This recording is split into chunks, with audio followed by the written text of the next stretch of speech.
So the idea of Lady Justice comes from old ancient times. I mean, this goes back thousands of years to Greek and Roman times. And back then it was a polytheistic society. So Lady Justice is emulated after the goddess Themis. Now, obviously, I don't believe in Greek goddesses or gods, but the goddess Themis back then was the goddess of order. And so that makes sense that the justice system should bring order to any society that it's overlooking. And so everything in the justice system or on Lady Justice has a meaning. So the blindfold means what? That justice should be blind. It doesn't matter about your ethnicity, your gender, your race, your sexual orientation. It doesn't matter about anything. That justice should be blind and dispensed equally. She carries a sword in her right hand. Why? Because at times the justice system should be swift and harsh.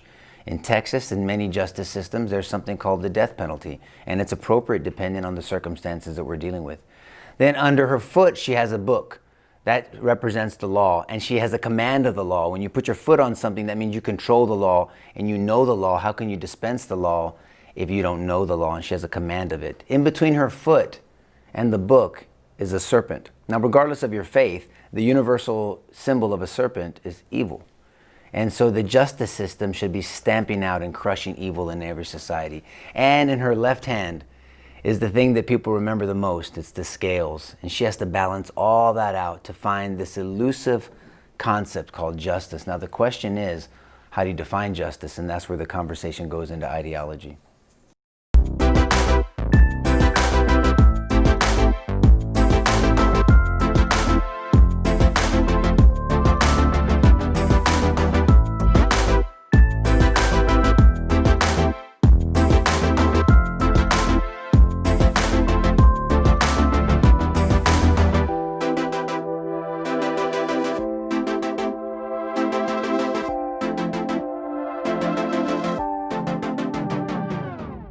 What an honor and a privilege. Once again, here we are, Bros for Real, my bro. What's up, man? What's up, man? We got our special guest today, and you guys are going to hear about Mr. Nico Lahood. I don't know, sometimes he can interchange. It depends on if it's Nicholas, if I was in politics. I didn't call it everything under the book. They call me Nico, they call me whatever. Just don't call me late for dinner. They call me everything under the sun, man. Amen to that. So we are here today. We've been doing a little bit of our Texas edition. We got our boots on. We got our boots on today. It's been an awesome time. But see, here's the thing. You guys know that everything that we do, we want to give God the glory. Yes. Today, we have a special guest, again, Mr. Nico Lahood. He's a district attorney here in San Antonio, and I'll give him an opportunity to tell you guys about who he is. But without further ado, Pastor Trey, just, want to say a couple of things before we get started today? Well, yeah, sure, definitely. I talk a lot. But look, first and foremost, Nico, thank you for allowing us to come into your home for first off, right? But I got to say this because when I was told that we were going to meet Nico Lahood, I had never heard of you, right? Mm-hmm. So it wasn't until I kind of we were coming here that I realized that you're not little Nico. Little Nico the rapper. So I'm thinking that we were going to meet with the rapper. And I was like, oh, not the rapper, but Nico. But it's great to meet you, man. Thank you, Daddy. Thank you. But honestly, I was just joking. But last night I got an opportunity to kind of look you up and to watch a episode of Netflix. Mm-hmm. And I don't know if you kind of remember all the Netflix documentary or whatever, but I remember doing the documentary. I haven't seen it though. Yeah. One time I saw it. I watched it, and I would tell you, I was really, I was floored, man. I had all kind of different emotions going through me as I watched you on Netflix, but it's a great story, and now I want as many people that I know to see it. Thank you, Dad. I want them to watch it because when we talk about in Christianity about grace, and we'll get into it, but grace and redemption, that episode was I had all these questions, and I want to kind of ask you about those. Today. So I don't know if you want me to start, but I have a great question. I kind of wrote it down and I want to just read it. Do you want to give context to what you were saying? The Netflix thing? Oh yeah, I got Oh, you got it there. Okay, okay. And this is my question for you. So there's a Netflix documentary called I Am a Killer. Correct. On Netflix, and in season 1, episode 2, there is a scene that talks about you being arrested selling drugs, right? And so when I watched that, I was like, oh man. So my question is, Can you briefly explain going from selling drugs and being caught up in that world to the journey going to being a lawyer, then from there now being a district attorney, or at one point being a district attorney? How does that happen? That I was like, what? Right? Yeah. So It's can an you kind of interesting, explain that? yeah, it's an interesting story. I always tell people that I had a R-rated journey to Christ. I mean, it was rough. Look, the whole Bible's R-rated. I mean, if you really want to be honest, and in some portions it's X-rated. But I mean, look, God's not freaking out, or he's not sensitive. Right. I mean, he's not. I don't believe in kumbaya Christianity, and so Jesus hung around a bunch of rough guys and ordinary people that are broken. But once they handed their brokenness over to Christ, he can do some amazing things with that. And so when I was young and stupid, my grandfather passed away in jail. My uncle passed away in prison. He had a problem with heroin. My other uncle committed suicide. He was drinking too much, had a drinking issue. And so, I didn't know at the time, Proverbs 23:7 says what? As a man thinks in his heart, so he is, right?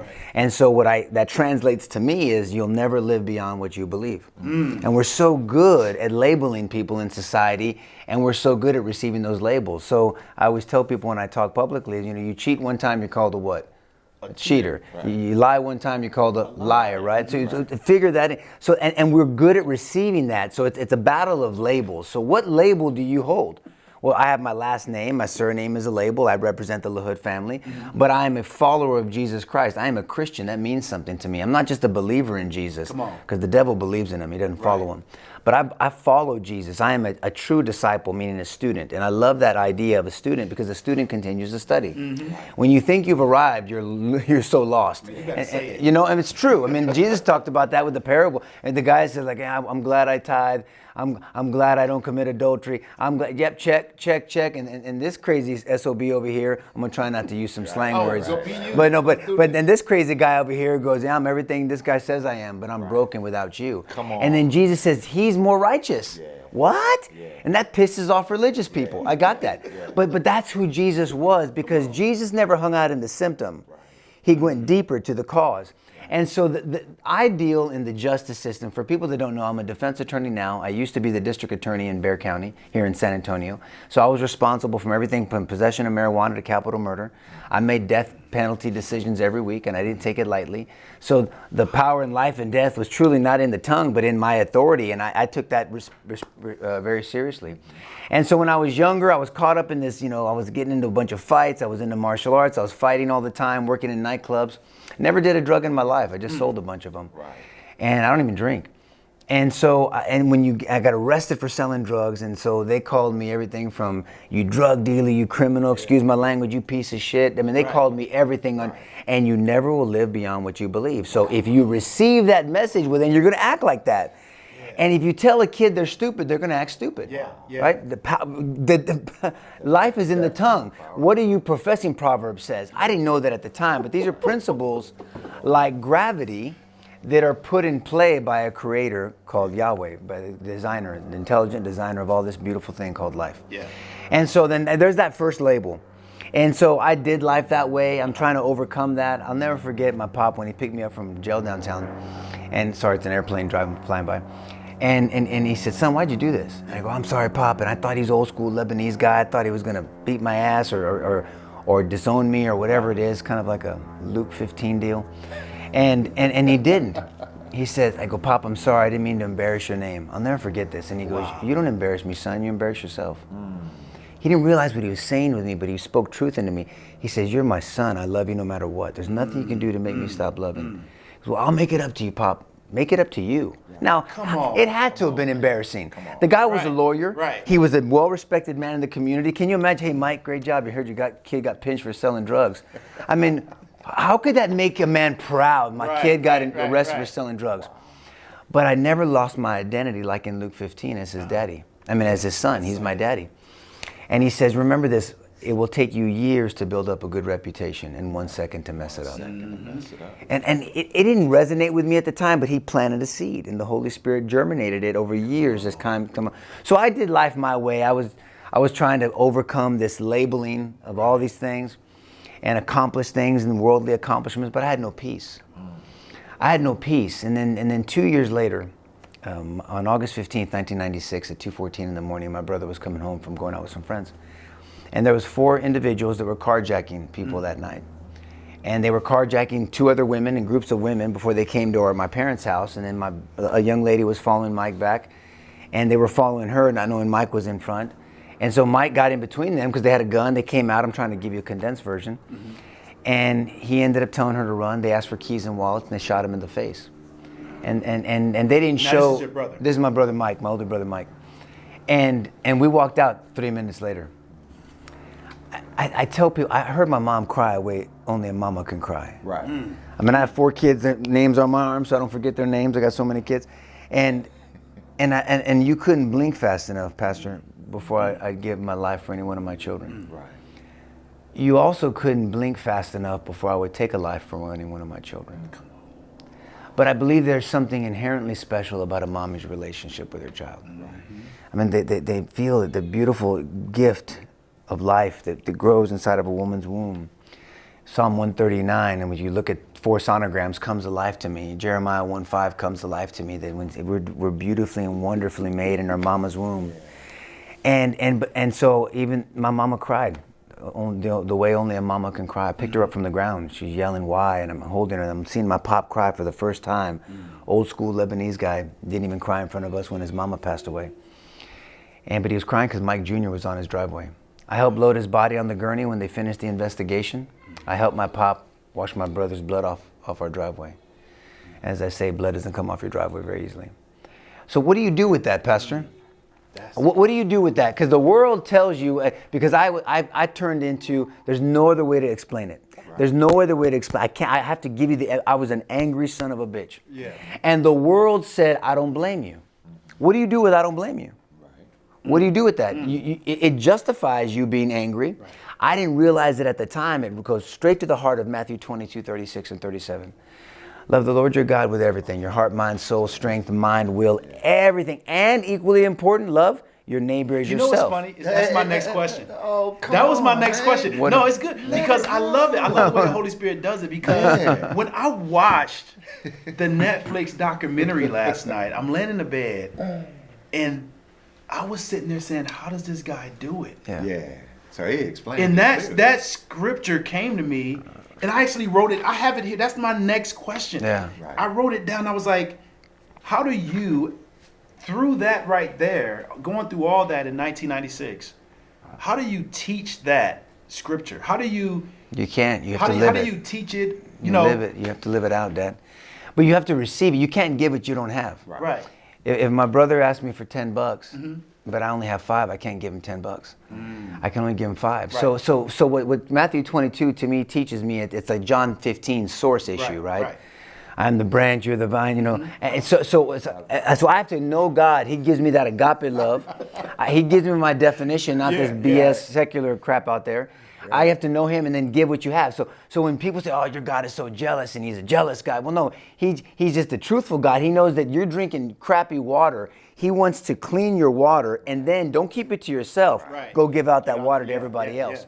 And so we have to get our definition and understand our value from God. Christians use Christianese, our identity in Christ. I just say our value. I'll give you an example. I hope I don't go off on a bunny trail, but I'll give you an example. I have a buddy of mine who was, his grandpa left his dad. Right. His dad left him. Your children will follow your example long before they follow your advice, right? Proverbs 22, you raise a child in a way it will grow. When he gets older, he will not depart from it. Well, that's all you see. You will repeat what you see. We emulate what we see. That's why I say your children will follow your example. And he got a divorce, and I'm ministering to him at lunch. And he goes, I am such a failure. I went to my counselor, and my counselor said, we'll call him Johnny. His name's not Johnny. Johnny, look in the mirror, and you have to tell yourself, I love you. Come on. What? And he goes, because you're angry. She goes, because I'm so disappointed in myself. I've turned into my grandpa and my daddy. And he goes, you have to. I go, man, that is a bunch of crap. What do you mean you're gonna look in the mirror and say I love you when you're brushing your teeth, and then the person in the mirror is gonna go back and say, you lying SOB, you don't love me. You just told me you hated me because I'm just so disappointed. Right. Well, but they told me to say it. You turned this game. And I said, forget about you trying to bullshit yourself into saying you love yourself. How about you saying, for some reason, my daddy is crazy about me. Come on. He's so crazy about me that he came down and walked in this earth and got beaten to the point of being unrecognizable crazy about me. And I gave him the example of his two beautiful daughters. I go, what would you say, Johnny? Again, his name's not Johnny. If your daughters came to you and said, Papi, because he's Latino, he's a Hispanic ethnicity. He goes, Papi, because my kids call me Papi. Papi, or they call him Daddy. Sorry, Daddy. Nobody plays with me at school. Nobody wants to sit with me at the lunch table. Yeah. Nobody talks to me after school. I don't have good handwriting, and the teacher says that I don't do very well on my tests. Yeah. Nobody loves me, Daddy. I go, you know what you would say? You would say, honey, I want you to know something. Your daddy is so in love with you that I would give my life for you right now. Yeah. I don't care what anybody else thinks about you. Right. I care about you so much that you're worth more than my life. Come on. That's what you would tell her. Yeah. It doesn't matter what anybody else says. They can't label your kids. Right. It doesn't matter if they're not picked for kickball. Come on. Nobody gives a crap about Somebody that. need to hear Because that. my Nobody daddy getting this. is crazy about you. Now, when you know that there's a transcendent God that is crazy about you, your chest grows up. Yeah. You look at the world differently. Yeah. You walk differently. Oh, I don't care about you. I don't care because my daddy's crazy about me. Right. You're going home, where home is, you have to decide. You're going home to where your daddy's insane about you. That gives you your value. And then when you have that type of love, you can't help but give it to somebody else. So I tell people, I used to sit in a restaurant. And I used to sit, and I still do this because I was in law enforcement and I'm just very defense-minded. I sit with my back facing, I always look at, you've had lunch with me. And I'm always carrying a gun, so you always want the guy with the gun looking at the door. Yeah. And I used to think to myself, man, let these sumbitches, let one of them try to get one over on me. I'll get them, I'll crush them.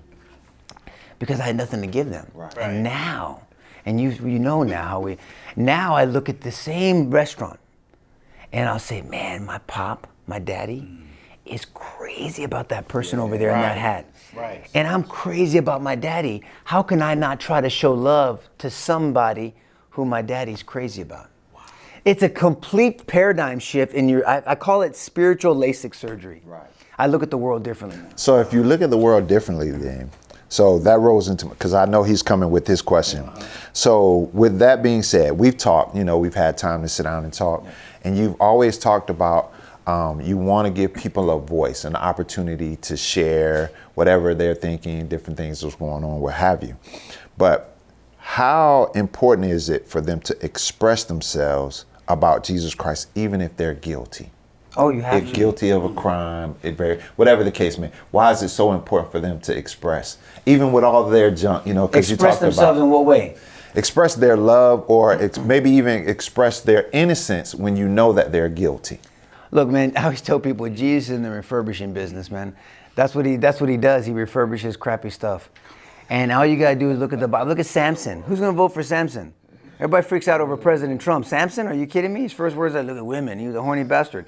And you got Samson, you got King David, who committed murder to cover up adultery. Did he not? Yeah, Tell me, correct me, Pastor. that's right. Just tell me. That's the word, man. Yeah. That is I don't know. I don't know if Yeah. it's true. John and James, they're so arrogant. They wanted to send everyone to hell. They didn't accept Right. Jesus. They're religious. And then they're like, well, who can, all this ministry work, and I want to be at your right hand. I want to be. And Peter, Peter wasn't going for the ear. He was going for the neck. So he missed. These are violent, broken. Rahab, the woman at the well. When I read the woman at the well, think about this. Think about the woman at the well. So here's a Samaritan. So talk about racism. He dealt with it back then worse than everybody. Yeah. And so he talks to her, and then the scripture tells us that he had a conversation with her. And he had such a detailed conversation about this woman. Yep. That in today's standards, she'd be a hoe. Right? Right. And these were the 5 guys that you were banging. Let's translate it. The NLT translation, Nico Lahood translation, is a little rough. So he has this detailed conversation with her. Right. So detailed, and it was very R-rated, that she went back to the town and she became an apologist for Christ. He knows me. Hey, Ralph, remember that one time? He knew about that too. Right. Hey, Freddie, watch out. Juan. He knows about all of us. Come on, man. He's the real deal. Yes. She became an apologist because Jesus met her in all of her junk. Yeah. Didn't hang out with her because what did he say? Wait. What's wrong? We gonna pray over me? Did I say something wrong, Pastor? I want you to slow down. Oh man. Because that's what you're saying is plain and simple. See, because the thing about even how you, I love it. You was like, even, hey Ralph, you know what you did, you know, you all over my face, but That's true. no, but that's real, right? Yeah. See, because what we'll try to do, and I get it, and I appreciate, even before we started, you say, okay, the crowd, the audience, various things like that. But we got to make sure, because even when he and I started this, it's bros for real, because we're letting people know we're brothers and sisters in Christ, right? All over the world, but we got to understand your walk, your journey was different from mine, but I can't knock your journey. And I love because you heard me talk about my son the other night, and I love how you broke that down. Hey, I will die for you. I will kill a joker for you. Now go. Come on back, because I know you. But can I say? Yeah. I like what you're saying, and I hear what Nico's saying too. But that's what it's about. Yeah. Because that's what the gospel message is about, and we forget that. I don't apply Christianity. I'm a Christian. There's a difference. And when people think, oh, you corny ass Christians, and then I get criticized for the other podcast. I don't know if I can mention it or not. R-rated Christianity. I mean, real, raw, but leads you to a redemptive relationship with Christ. That's what it stands for. Real conversations about raw topics. And it leads you to a redemptive relationship. And we do it, and I use some vernacular and some slang words. I never use the Lord's name in vain. Right. Because to me, I don't even use the word God bless wrong. I mean, God bless. I can't stand when people say, God bless you. Right. And you say, God bless you, what did I tell you? I receive your blessing. I receive it. That's some serious. That's serious stuff. So we have to be real. Look, when people say, man, look, Jesus hung around real people. He did. Look, when you read Matthew 23, he used some strong language. The 7 woes to the Pharisees. Look at the hermeneutical translation. Look at the linguistics. Look at the culture. I mean, I get deep into the Greek language. I mean, you brood of vipers. What the hell does that mean to us? He's cussing them out. I mean, he's telling them, you strain a gnat, but you swallow a camel. What does that mean? I mean, you whitewash tombs and you're dead bunch of dead bones. You're going to send people to hell. Look at you're leading people. And hypocrite wasn't even the word hypocrite today. English wasn't even developed back then. So you're going to translate Greek into English.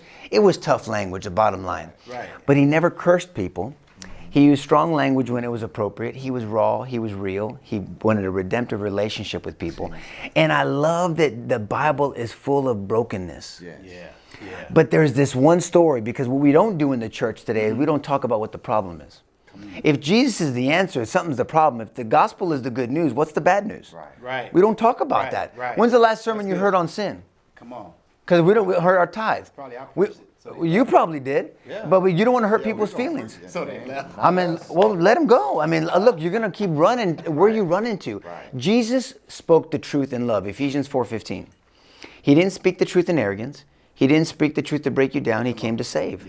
That's what he did. Now, there's consequences, and we don't know how to handle topics in the church. And it irritates the crap out of me. It really does. Because, I mean, we talk about homosexuality, we talk about marriage, we talk about sex, we talk about gender fluidity, we talk about abortion, we talk about Trump, we talk about Obama, we talk about borders. There's nothing off limits. Right. Everything should be looked at through the spiritual LASIK surgery of our faith. I am a Christian. I don't do Christianity. Right. I am part of the church. I don't play church. Right. And that's what we're not doing today. And when you meet people where they're at, like he did with the woman at the well. When we have a word called tolerance that in the old days was a bad word, now we've overcorrected and now nothing is wrong anymore. Right. We tolerate because Jesus tolerates my stupid ass every day. And so we need to tolerate certain things, but we don't condone behavior. There's a difference. What did he say to that woman after he told her sexcapades for her whole life? He said, now go and sin no more. I love you, your value. If you knew who was giving you water, you wouldn't have to thirst for all this fake ass stuff over there. And you should enjoy sex in the confines of a marriage. Right. You should enjoy a lot of it. You should enjoy plenty of it. And you should enjoy it with your spouse. Right. Not those 5 guys that you're banging. But now go and sin no more. Right. I mean, it's not that hard. It's simple, just not easy. Right. Because then when you try to live it out, then here comes the attacks. But Jesus told us about that in Matthew 10 and Luke 9 and Luke 12. Easily offended. Well, look, we have the 3 most powerful words in the English language, and we have weaponized our language is I am offended.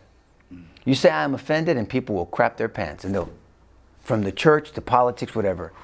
I really don't care if you're offended. You don't have a constitutional right not to be offended. Right. There's nothing in the Constitution that says I shall not be offended. And it's not in the Ten Commandments either.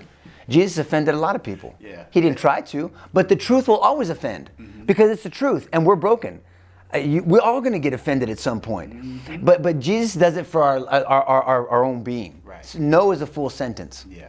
And that means no is love as well, by the way. Yeah. We have screwed up the word love, or the definition of love and affirmation, and we think they're the same, and they're not. There's a lot of sermons in there, I'm sure. So now remember, I'm just getting used to Nico Lahood. I watched the documentary. Getting used to him. Ain't that the truth? That's the truth. That's good. Bro, I like that. I love it, man. I love Tourette's. it. And so I'm watching the documentary, and you've probably been asked this a lot about Kenneth Foster. So I'm watching, and I see on the documentary that, you love Jesus, you gave your life to the Lord. And I'm like, what about Kenneth? Like, I hope he gave his life to Christ. right, so Kenneth gets out, and Kenneth wants to sit with you. I would. Oh, you answered my question. Yeah, Because I was going to ask you about grace and redemption. I met with, see what they didn't show on the show.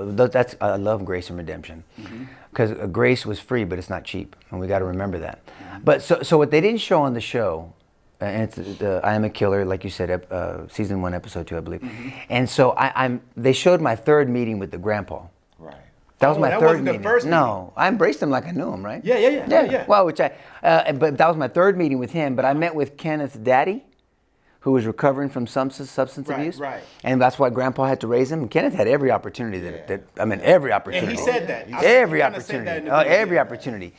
And so I met with Grandpa. That was my third meeting, and I met with Daddy one time before that. And you were a district attorney at that time. I was the district attorney at the time. Yes. Because and I wish they would have said that was the third meeting with the grandpa. Yeah. Because I had a question here about the grandpa. Because He's a good man. This grandfather, man, it's like he's crying out for his grandson. He's a good man. And you were so staunch, kind of like, thank you for coming to meet with me. Right.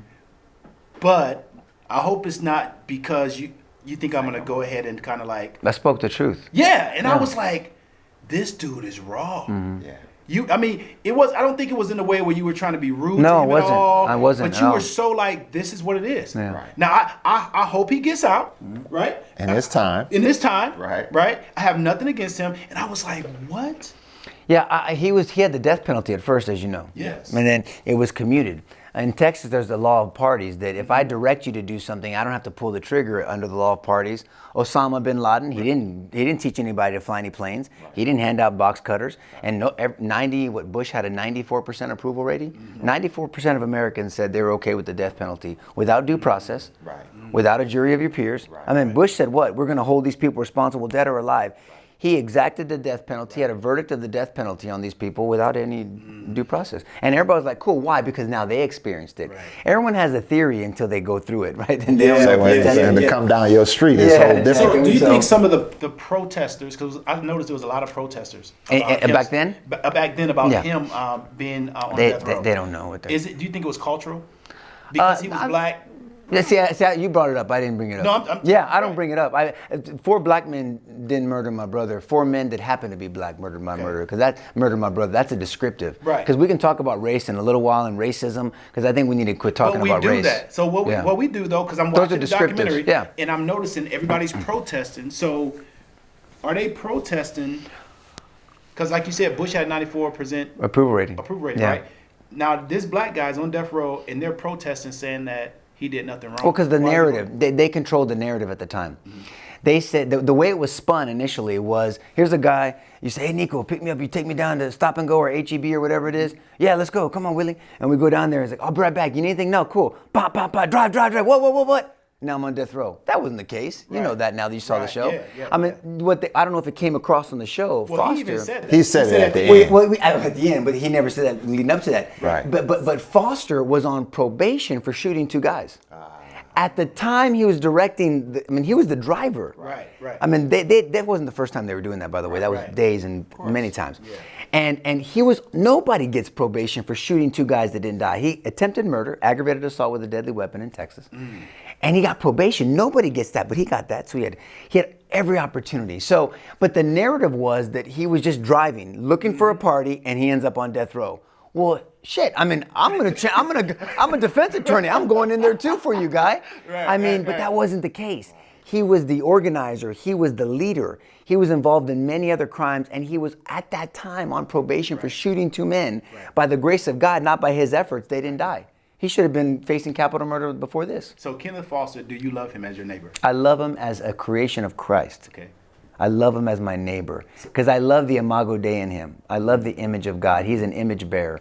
Now, I don't know if he means what he says. I mean, look, there's 2 different things. There's remorse and repentance. Remorse is, I'm sorry I got caught. Right. Repentance is, I'm sorry enough to change. Yeah. Repentance is very powerful. That's why Scripture talks about that. And so it takes something. I mean, it takes contrition, godly sorrow. That means you have to have a relationship with God because you disappointed him. It takes rejection, not of you, but of the behavior that got you in there in the first place. And then it takes confession, not confessing like a Catholic does, but confessing God's word over my life. I'm professing God's word. I did it a crappy way. God says to do it this way. 3 elements to repentance. We don't dig deep enough to it. And that's why Christ's kindness leads us to what? Repentance that leads us to salvation through grace. It's very commonsensical, very logical to me.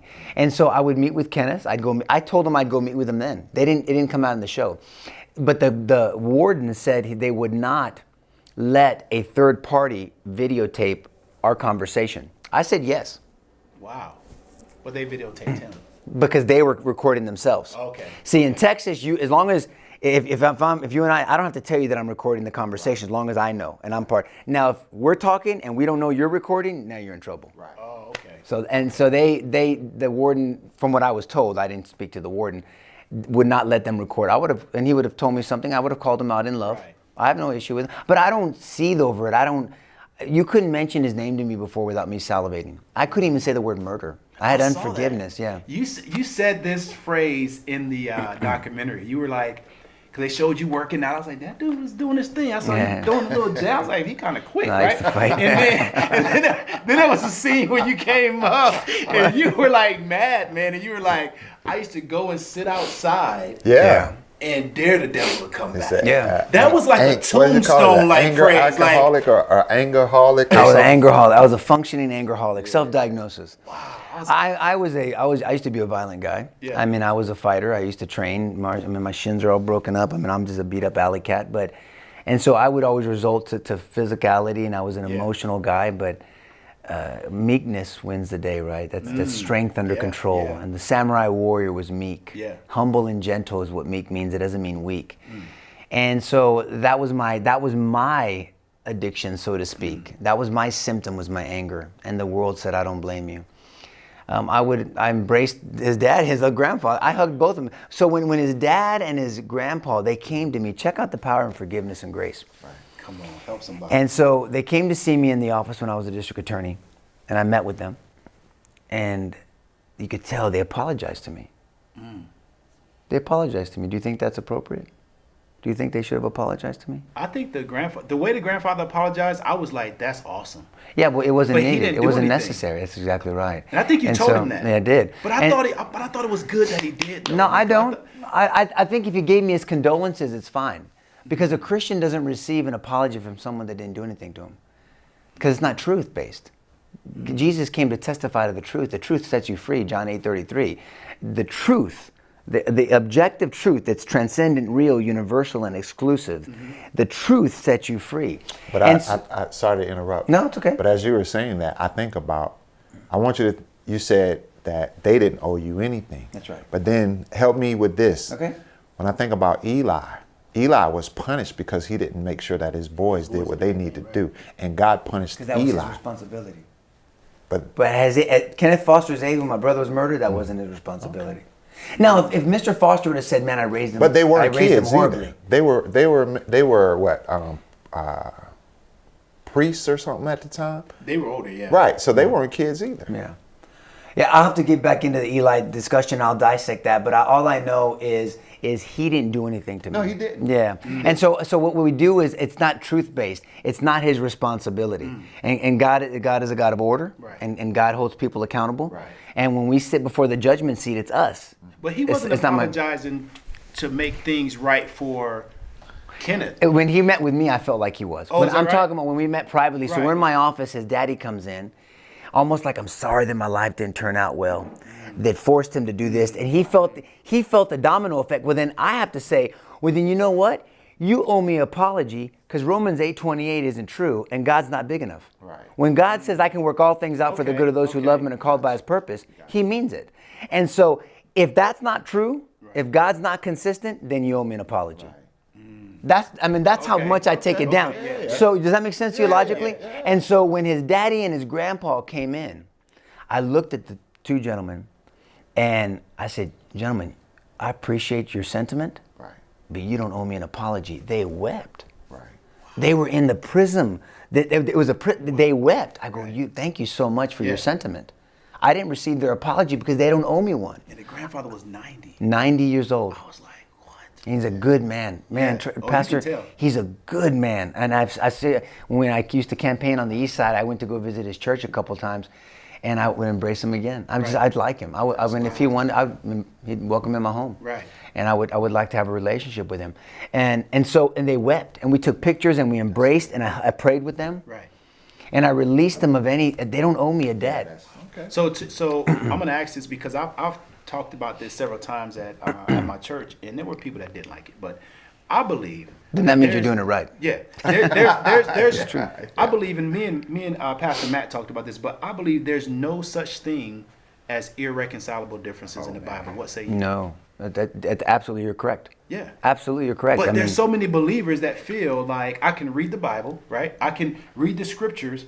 Jesus has forgiven me, but I have every right not to forgive They somebody cannot else. biblically justify that. Right, come on. There's only one unforgivable sin, Scripture says, and it's telling the Holy Spirit to go piss on himself. Right. And that's it. That's ultimately saying like Holy reject him, Spirit. reject. Yep. It's till the very end, this, screw you. That's the only thing including pedophilia, including murder, including mass murder. It doesn't matter. Scripture says what it says. I believe the Bible is true. I believe every word in it. I believe God is true.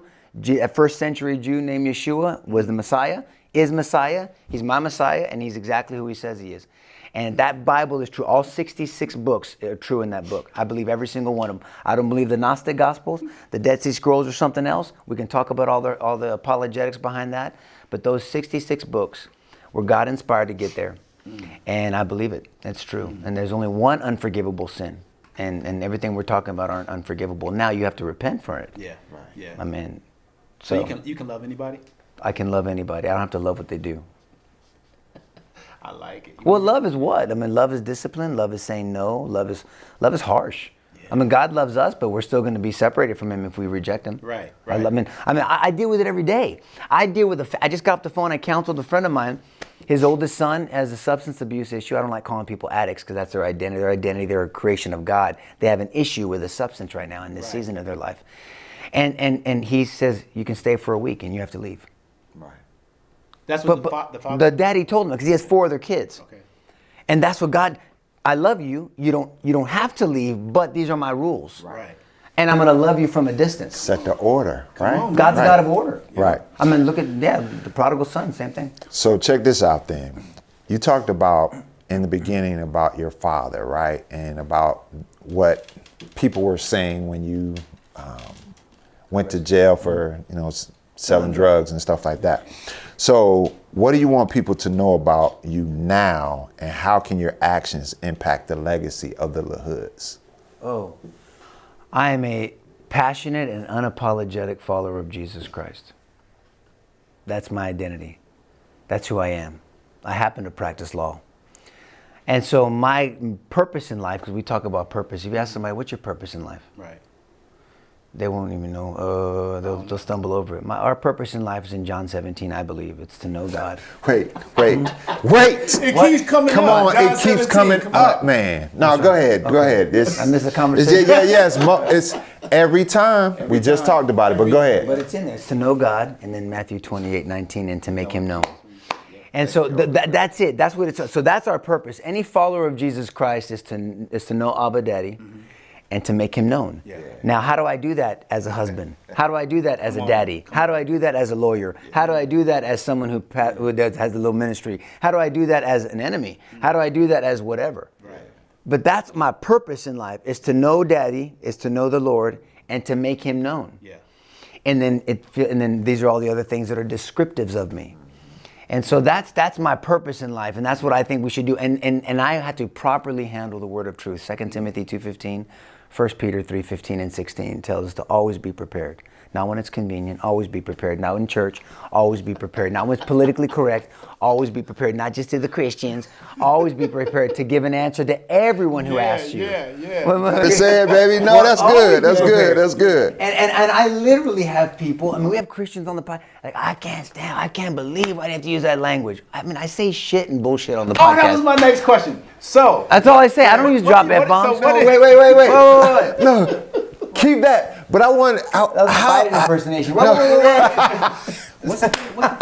But how does your actions impact the legacy? Because I want to make sure we get that out. How does that impact the legacy now going forward of the Lahood name? Well, and then I want you, you please. break a yoke. I mean, so I said your kids will follow your example long before they follow your advice.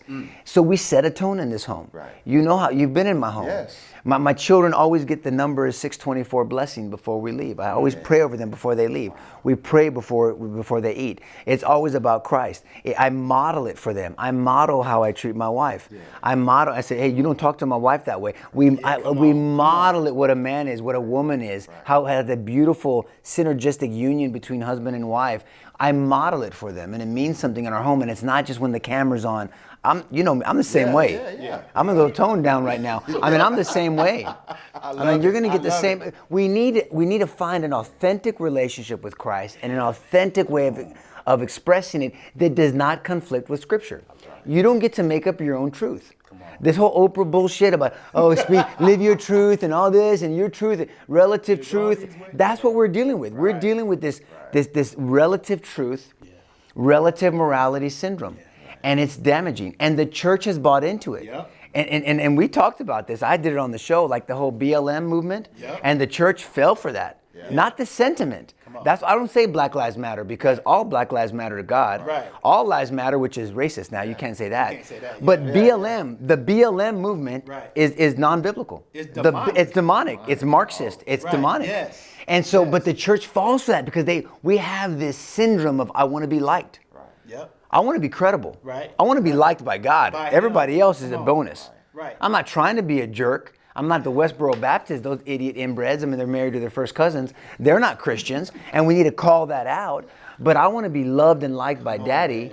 I'm going to do my best to be at peace with all men. Romans tells us, do your best. Your best. But I'm a new creation. You're not going to be at peace with all men. Well, it says it. Because some people want you to pacify them. John 17 again. In the church. Yeah. If they hated you, don't forget they hated me first. Right.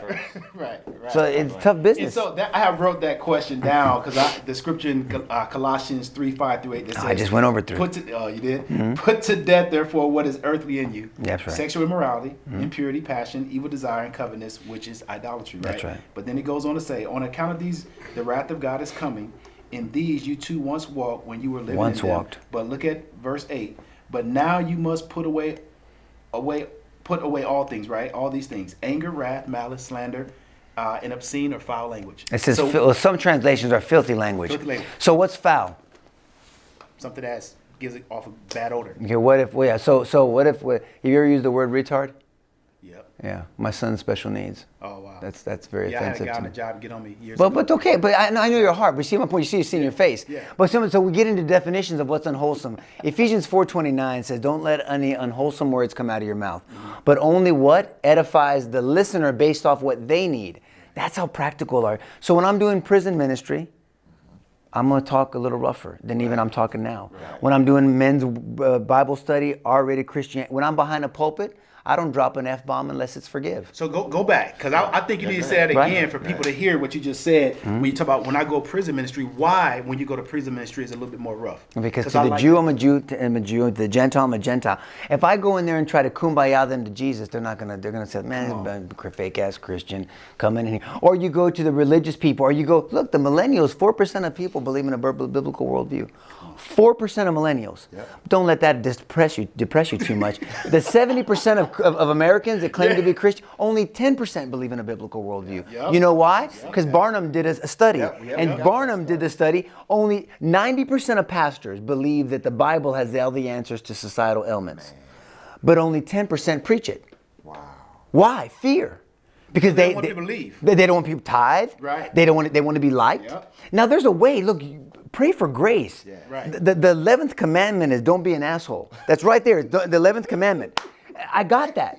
Pray for wisdom. Solomon said he could have asked God for anything to lead that. And what did he ask for? Wisdom. Wisdom is the practical side of problem solving.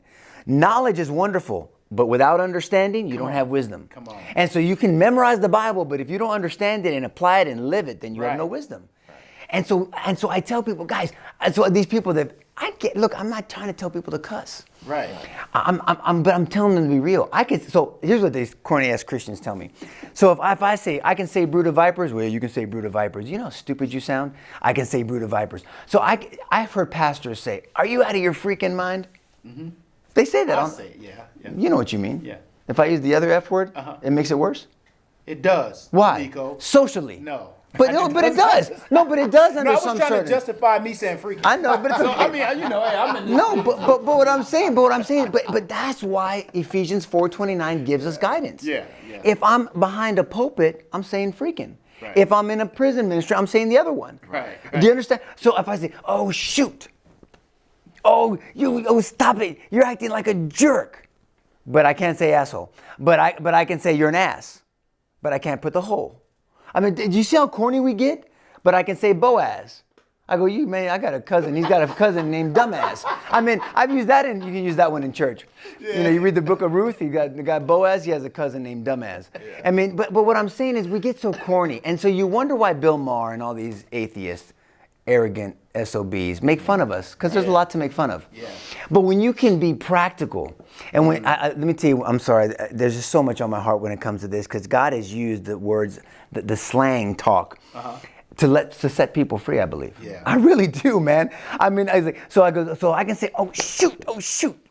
But if I say the other shit, then all of a sudden, right? I mean, come on, man. We're so corny. If I go to Australia and I say, you bloody this, you bloody that, it means something over there. If I say bloody this, man, what's this Mexican guy trying to act like he's from England? Shut up, man. You're so corny ass. But if I say bloody this and you're bloody out of the bloody, nobody says that. That's right. Just like it. All I'm saying is, look, let's pray for wisdom, man. Let's properly handle God's word.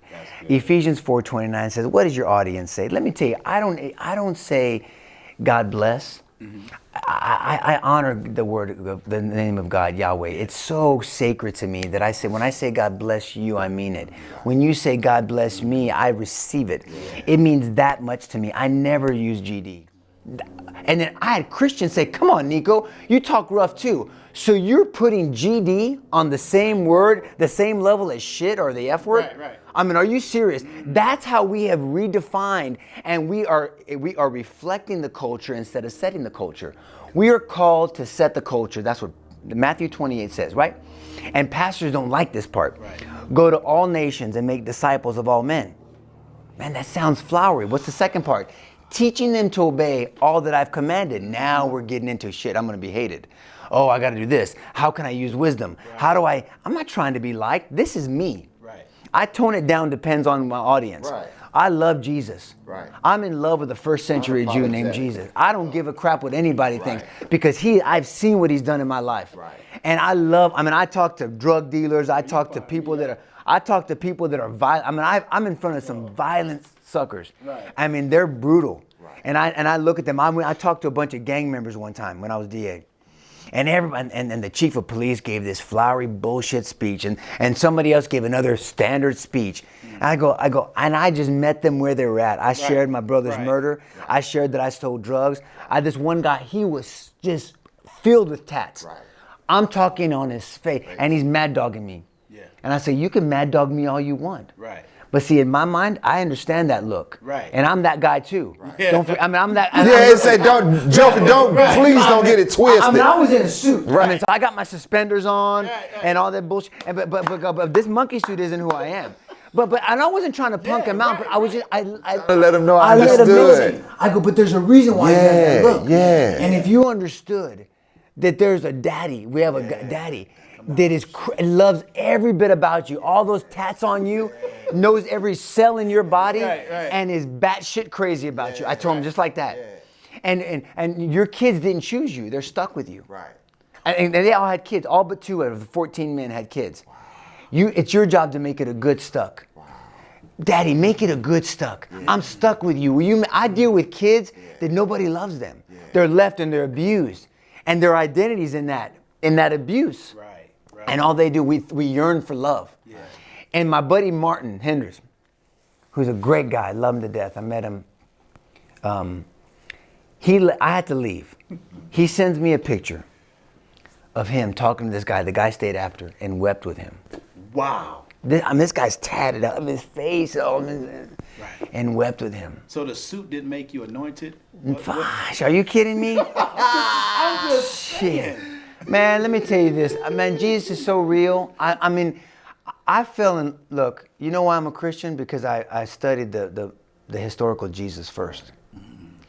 I studied the most famous murder scene in the history of mankind, which is the murder of a first century Jew named Jesus Christ. I studied the resurrection because the evidence is that the tomb was empty.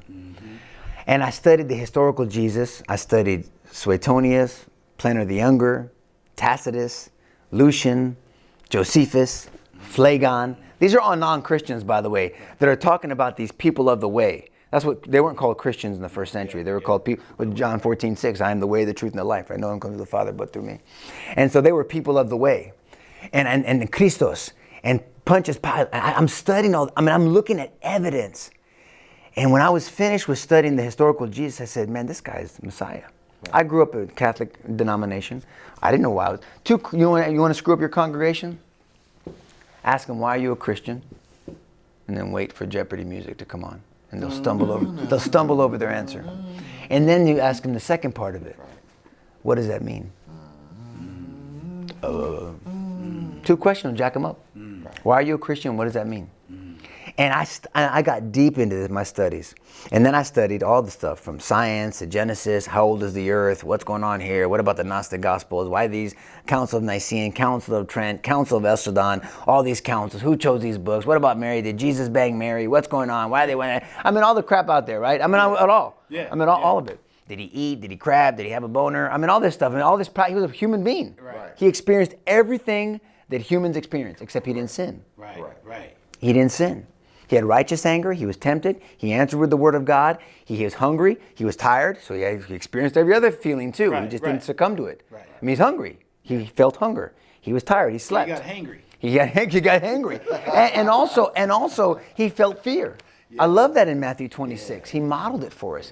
He was so fearful, but he didn't live fearfully, but he experienced fear that he was sweating blood. Now that's an actual condition. It's a medical condition where your capillaries in your skin burst in the blood vessels and you can sweat blood. Whether it was figurative speech or not, we can look at the hermeneutics at a later date. But there's a condition where you can sweat blood, and he modeled this for. I love a leader that doesn't say, do as I say, he says, do as I did.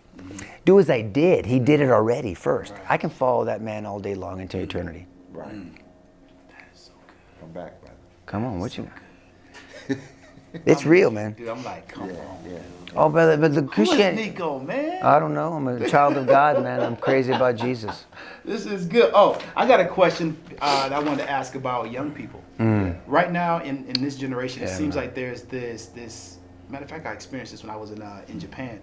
But it's like this overabundance, for lack of a better term, of suicidal ideation. Yeah. And it's almost like, now being inside the school system, it's almost like because we don't allow kids to fail.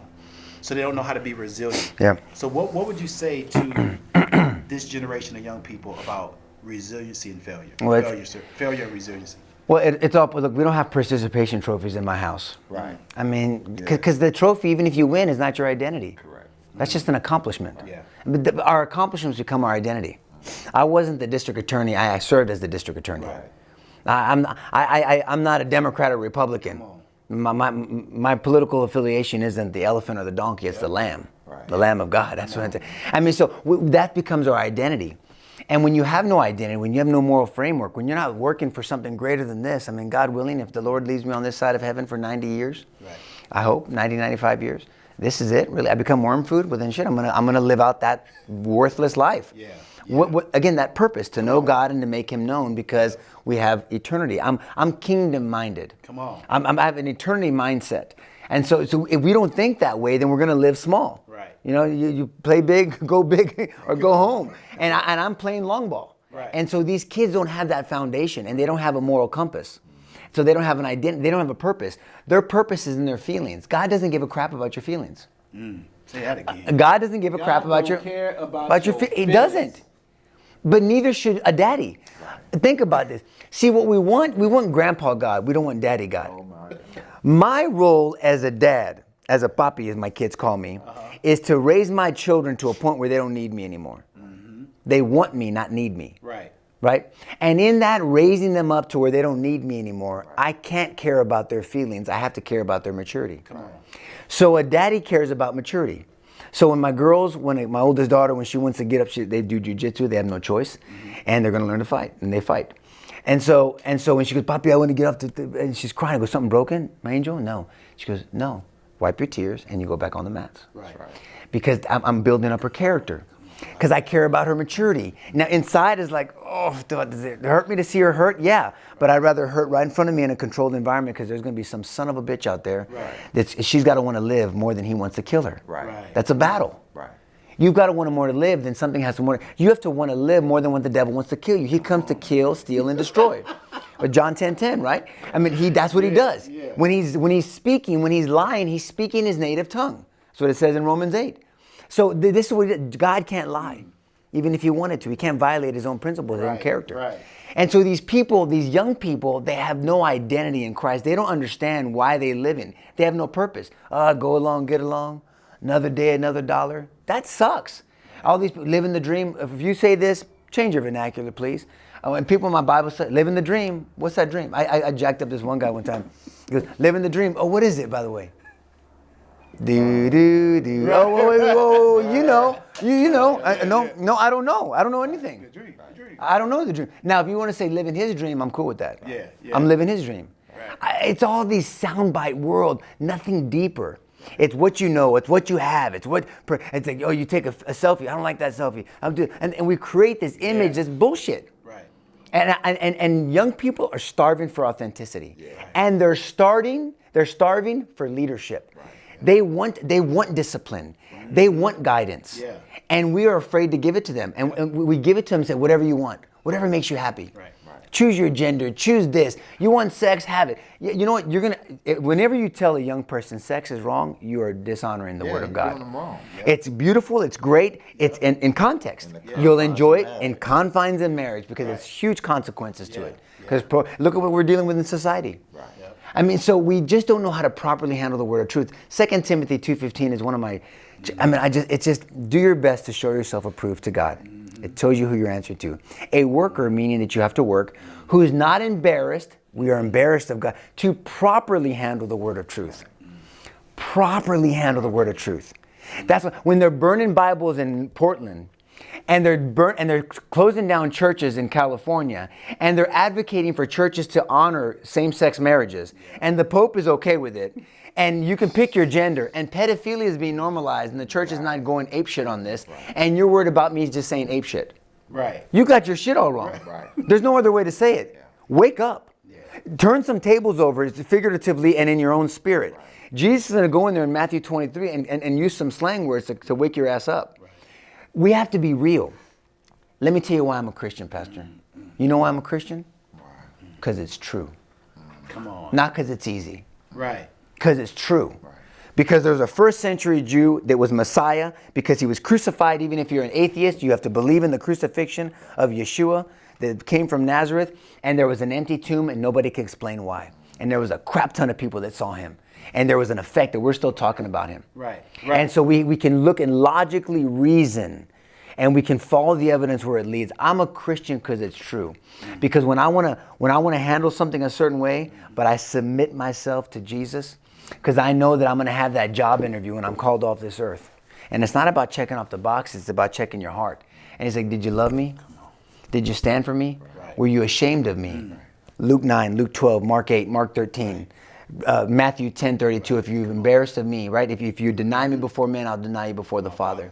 But if you acknowledge me before men, man, that should wake you up.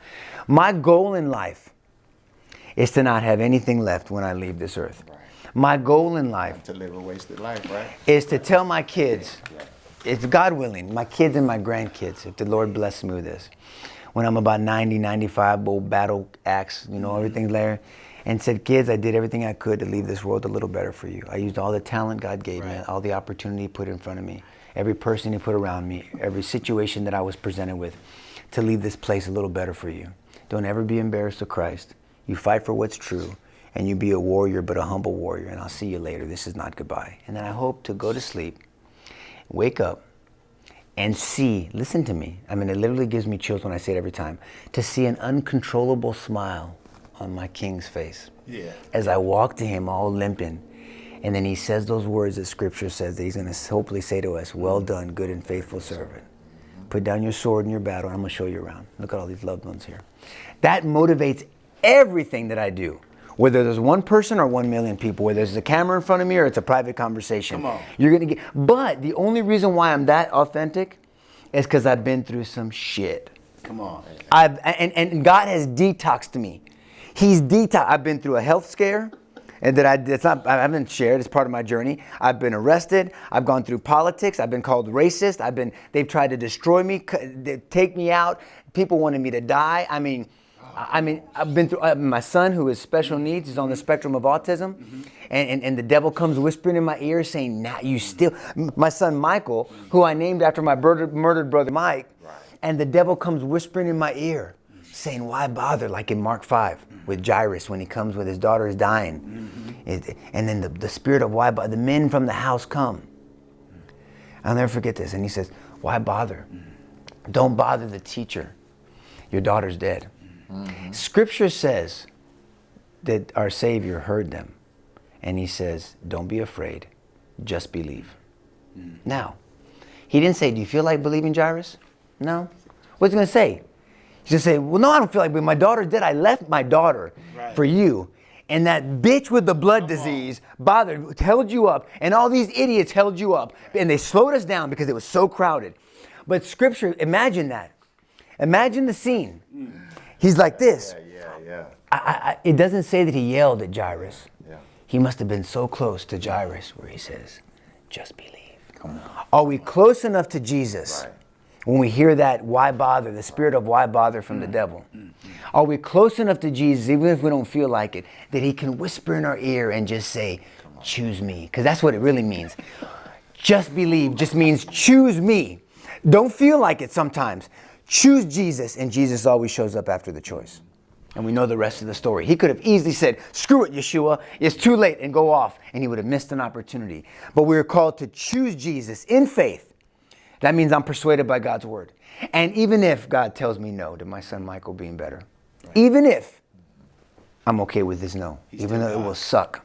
It will suck, but God is God. And then it'll be worth it someday because He will be healed in heaven. Amen. Go ahead, brother. Man, you have said a lot today. And as we often try to get our questions all together, and it's something how the Holy Spirit does. You've answered, I would say, pretty much every question that we were going to ask you today in the way that you were sharing your heart, the truth, and we want to thank you. We thank you for all that you do. As you talked about, being a man of God, being a husband, being a father, being a leader in our community, being a brother, son, all these different things but most importantly, being a child of God. So we honor you. Thank you for allowing us in your home. Thank you for allowing everyone else into your home. And even just to get a snippet of who Nico Lahood is. Thank you, Daddy. I'm honored. Thank you so much. What a joy. What a joy. Thank you. Oh, thank you, brother. You made my day. That affirmation, that's awesome. I just want people to know Jesus, Pastor. Yeah. He'll change your life. I mean, and it's nothing corny. It's not kooky. It's not kumbaya-ish. I don't have a fish on the back of my car. I got a fish in my heart. You know, I'm rough on the edges, but Jesus hung around a bunch of rough people. Yeah. But man, can you imagine their conversations around the fire? We don't know. I mean, his conversations after they went to the restroom, or they're doing this, they're bathing. What were their conversations? I mean, Jesus is he's so relatable. Yeah. He's such an amazing entity. And it's that daddy leadership, servant leadership role, and that undeniable love that he has for me that made my chest swell up, that gave me that purpose in life, that knows that I'm not playing short ball, I'm not playing for the 90 years on this earth. No matter what, whether the answers are for different things, that he still is enough. And there's so much to learn from that book. You have anything else there, Pastor? I just got one I'm last. so good, man. This is why we do Bros for Real, man. Just coming here, all the interviews we have done, every place we have been, I'm telling you, man, when I say you blessed me today, it's like a fire, man. Like, this is what I've been saying. Yeah. Right? This is why we wanted to do this, so we can meet real people, man. Get other people to know that, man, being a Christian doesn't mean that you cower away. No. And, you know, and it's like, man, just to hear you speak, I'm like, man, let's not go. Let's give me more. Come on, I'm in. This is my home. Mi casa es tu casa. That's what we say, bro. I love it, man. We'll break bread. You're welcome. Stay here man, anytime you want. Thank you so much, man. And I got all these ideas running through my head. Well, come on. Let's do more together. Let's see what the All Lord these takes out of ideas. this stuff. I'm like, man, there's young people that need to hear you, man. Yeah. They need to hear your heart. I teach at a school in Arizona, and man, I would love for you to be able to come out there. I'd go. We have We'll go. 2,200 students, about 1,800 Hispanic students, and man, a lot of their parents deported, you know, because of what's going on in the country and all that. And a lot of these kids, man, they just want hope, you know. They're living with a friend or whatever else, and they try their best in school. But I'm like, man, there's so many people that need to hear your story. I'd be honored, Daddy. So many people. I'd be honored. So we'll definitely set that up. Yep. But before we go, I would like for you to look into the camera and imagine if this video was one of the multiple videos that people were watching after we're all gone, after the rapture. And what would you say to them after they've watched everything that we talked about today? Who's my audience? Whoever it is, those who have been left behind. For good? Yes, They've been yes. left behind? Yeah, they've Well, been man, left what are you behind. going to say? That's my question to you. I want you to look into that camera right there and tell them whatever it is that you would need. What would you say to them? Because we're all gone. We're, like you talked about, you know, you're going from being that, you know, however 90 plus years or 100 years or whatever, we're gone. We're not here. Everyone who's accepted Jesus Christ as their Lord and Savior, we're not here. That's what I'm saying. But the question, I've never been, I'm thinking, because I want to be biblically accurate. So We're gone. we're gone, but all the followers of Jesus Christ are gone. Correct. And they ain't coming. Well, you got to think the tribulation comes after. Okay, so they still have a shot. Because I haven't studied the rapture as much as you guys. Okay. But see, here's the deal. That's another journey of mine, by the way. I'm going to be honest with you. Studying the rapture. Because, like with our Catholic brothers and sisters, when there's nothing in purgatory, you know, but in the script, it's in the Apocrypha, the extra 7 to 10 books they have in the Old Testament. But so if somebody passes away and they go like, oh, this is real. Hey, man, I'm sorry. I'm okay, go in time out and I'll let you into heaven. Well, that doesn't work that way. And so I need to get deeper into the rapture and I need deeper into the tribulation, the period of the 1,000 years, right, of tribulation. And what exactly, because, I mean, there are those people that are still going to reject God. There's no doubt about that. They just don't want him. But there's going to be a certain amount of people like, hey, I want to go. Right. But it's not a sincere submission or giving to the. I have to do more. I have to do more study. What I'll say to anybody, let me just say this. I'll just say this to anybody who has questions about life. You either believe in intelligent design or you believe in just randomness. And if you look at the world, like you look at a car or a watch or your computer or whatever you want to look at, or this camera, it was intelligently designed. Well, you, with all your hundreds of trillions of cells, literally, and all the different things that work in your body, were intelligently designed. And if you're on a journey to figure out who that intelligent designer is, please look very deep and study. Don't just read the Bible, study the Bible. And look at a transcendent God named Yahweh in the Bible. And that God has all the answers to our questions. Now, whether we have all those answers on this side of heaven or not, there's answers for it. And so I'm going to encourage you to have to honestly and properly handle the Christian worldview. From an intelligent, from science, from biblical, from theological, from life, from marriage, from sexual, from parenting, from everything, profession, whatever you do. And there is a transcendent God that designed all of this, that is insanely in love with you, and is practical and real and strong and encouraging and loving, and wants you to say yes to him. I promise you that. It comes straight from Romans 8:14. He wants to adopt you into his family, and he's crazy about you.